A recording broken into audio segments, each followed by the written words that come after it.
11월 16일 라이덴 딜라이트 말씀 묵상 시작하겠습니다. 사랑하는 주님, 오늘도 말씀 앞에서는 우리에게 성령의 충만함을 허락하셔서 주님께서 주신 지혜로 말씀을 깨닫고 주님께서 주신 힘으로 말씀에 순종하며 살게 하옵소서. 예수님 이름으로 기도합니다. 아멘.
마가복음서 14장 53절에서 72절까지의 말씀입니다. 그들은 예수를 대제사장에게로 끌고 갔다. 그러자 대제사장들과 장로들과 율법학자들이 모두 모여들었다. 베드로는 멀찍이 떨어져서 예수를 뒤따라 대제사장의 집 안마당에까지 들어갔다. 그는 하인들과 함께 앉아 불을 쬐고 있었다. 대제사장들과 온 의회가 예수를 사형에 처하려고 그를 고소할 증거를 찾았으나 찾아내지 못하였다.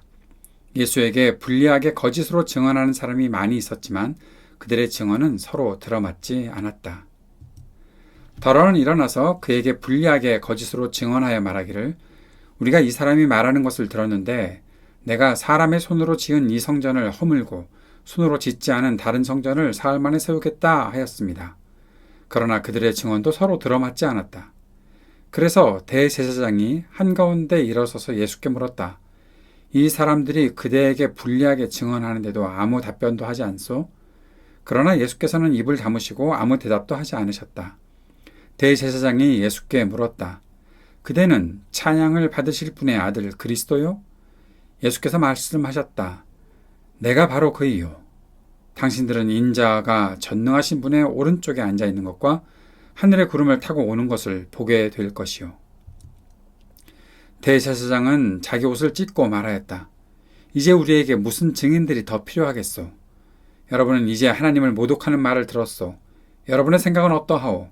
그러자 그들은 모두 예수는 사형을 받아야 마땅하다고 정죄하였다. 그들 가운데서 더러는 달려들어 예수께 침을 뱉고 얼굴을 가리고 주먹으로 치고 하면서 알아맞혀 보아라 하고 놀려대기 시작하였다. 그리고 하인들은 예수를 손바닥으로 쳤다. 베드로가 안뜰 아래쪽에 있는데 대제사장의 하녀 가운데 하나가 와서 베드로가 불을 쬐고 있는 것을 보고 그를 빤히 노려보고서 말하였다. 당신도 저 나사렛 사람 예수와 함께 다닌 사람이지요? 그러나 베드로는 부인하여 말하였다. 네가 무슨 말을 하는지 나는 알지도 못하고 깨닫지도 못하겠다. 그리고 그는 바깥뜰로 나갔다. 그 하녀가 그를 보고서 그 곁에 서 있는 사람들에게 다시 말하였다. 이 사람은 그들과 한패입니다. 그러나 그는 다시 부인하였다. 조금 뒤에 곁에 서 있는 사람들이 다시 베드로에게 말하였다. 당신이 갈릴 사람이니까 틀림없이 그들과 한패일 거요. 그러나 베드로는 저주하고 맹세하여 말하였다. 나는 당신들이 말하는 그 사람을 알지 못하오. 그러자 곧 닭이 2번 울었다. 그래서 베드로는 예수께서 자기에게 닭이 2번 울기 전에 네가 나를 3번 모른다고 할 것이다 하신 그 말씀이 생각나서 엎드려서 울었다. 예수님께서 대제사장에게 끌려가셨습니다. 그곳에 모인 사람들은 예수님에게 사형을 구형하려고 했지요. 그래서 증거를 찾고 있었습니다. 그런데 거짓으로 만들려는 증거가 맞아떨어지는 것은 어려운 일이었겠지요. 아무도 그 증거들을 확실하게 또 끼워 맞출 수가 없었던 것 같습니다. 물론 철저하게 꾸몄다면 거짓으로 하는 그 증거들이 착착 들어맞을 수도 있겠지만 지금 이들이 얼마나 급하게 이 일을 하고 있는지 엿볼 수 있는 그런 장면이기도 합니다. 베드로가 예수님을 멀찍이 떨어져 따라왔습니다.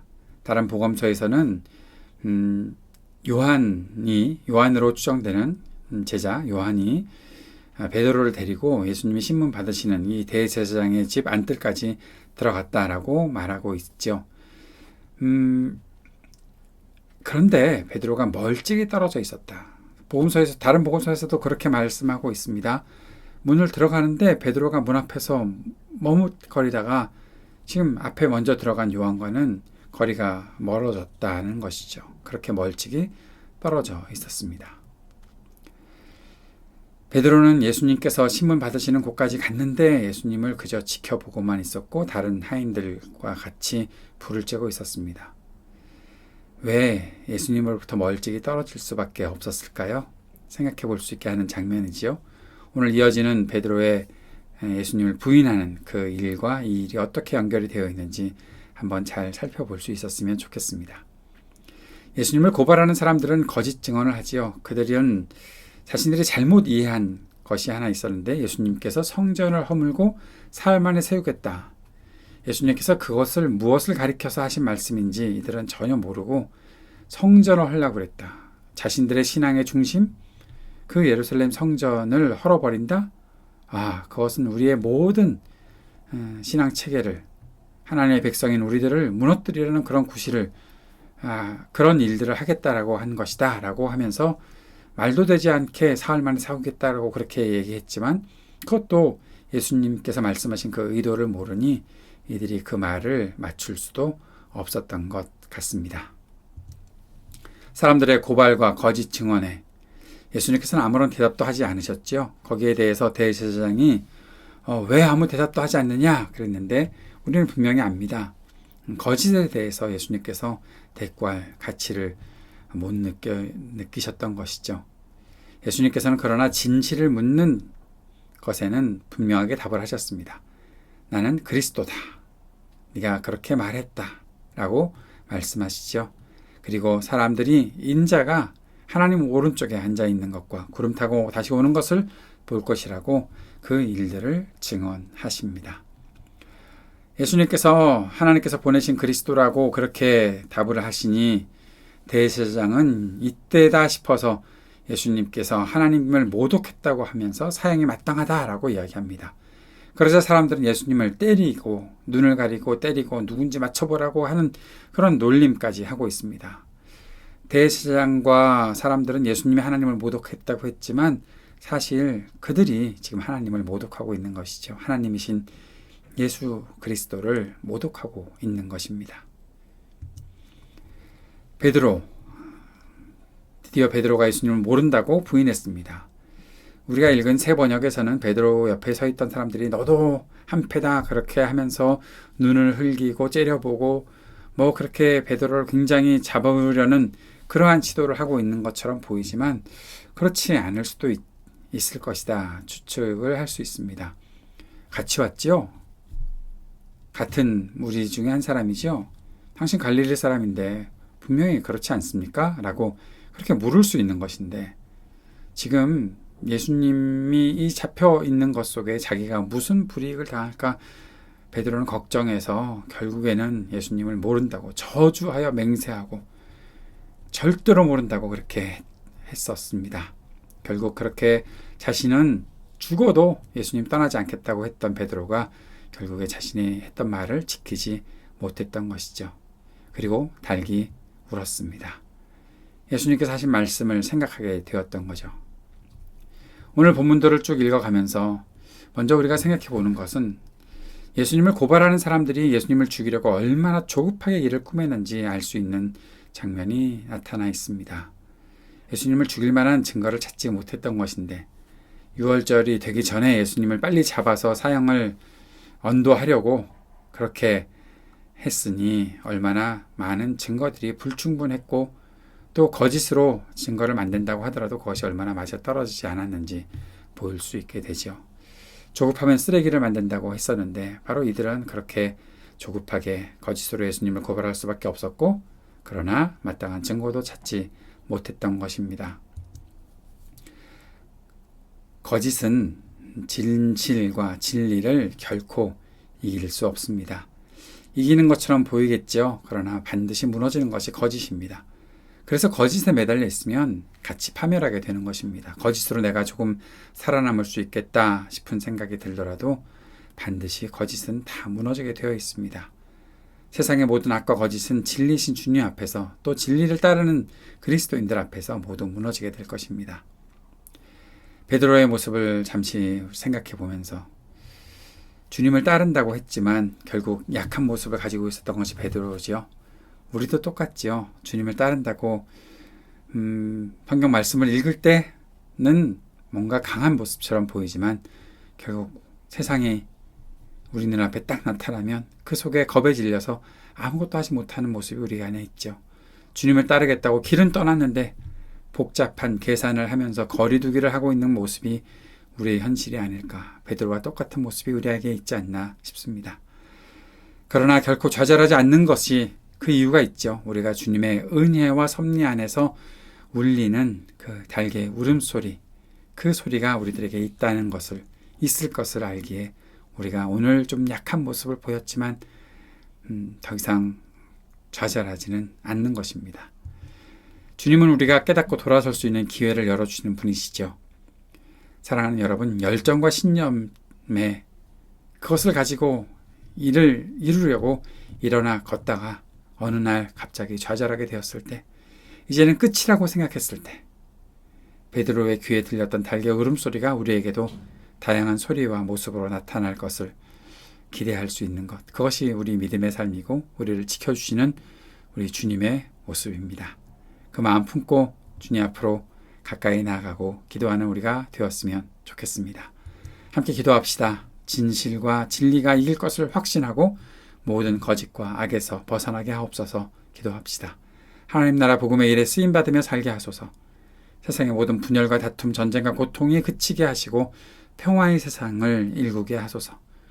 몸과 마음이 아픈 사람들에게 치유의 은총을 베풀어 주시고 특별히 이태원 참사로 인해서 희생당한 이들의 가족들과 친구들을 또 부상당한 사람들에게 주님께서 은혜 베풀어 주시기를 위해 기도하고 신음하는 우리가 살고 있는 이 지구와 기후, 환경을 위해서 함께 기도하고 청년들을 위해서 또 약한 노인들을 위해서 소외된 이웃들을 위해서 기도해 주시기 바랍니다. 우리 교회를 위해서도 함께 기도하는 시간 갖도록 하겠습니다. 기도하겠습니다.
하늘에 계신 우리 아버지여, 이름이 거룩히 여김을 받으시오며 나라가 임하시오며 뜻이 하늘에서 이루어진 것 같이 땅에서도 이루어지이다.